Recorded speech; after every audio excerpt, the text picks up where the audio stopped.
Hello everyone, welcome back to our channel.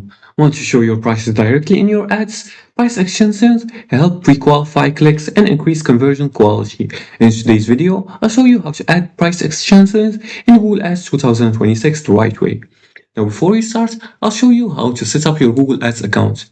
Now to set up your Google Ads account, you're just gonna go to business.google.com and then you're gonna log in with your Google account.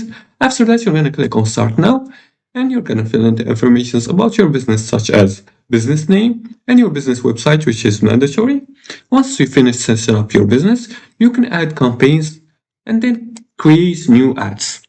Now to add a price extension, you're gonna have to go to the assets here. We're gonna get started. You're gonna go to the add extension menu in your Google Ads account, then click the big plus button or sign and pick price extensions from the list. As you can see, you're gonna click on extensions and then click on price extensions. Now here, you're gonna have to decide whether you have to add the price extension on the account campaign or at group level. You select all three levels, but make sure it's relevant or so you can avoid the mistakes from the previous section.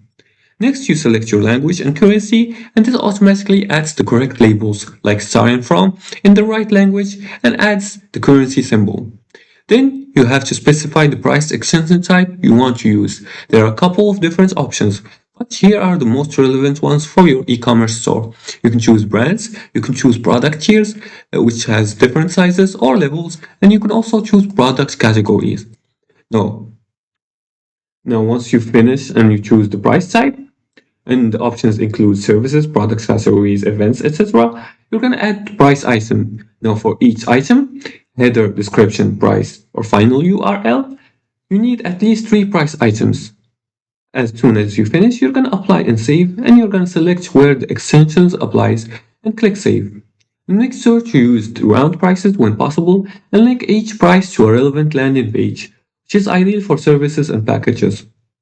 And that's how you add price extensions in Google Ads 2026. They help filter low quality clicks and increase trust. And if you like this video and found it helpful, please like and subscribe and leave a comment below the video if you have further more questions about this topic. Thanks for watching and see you again in the next tutorial.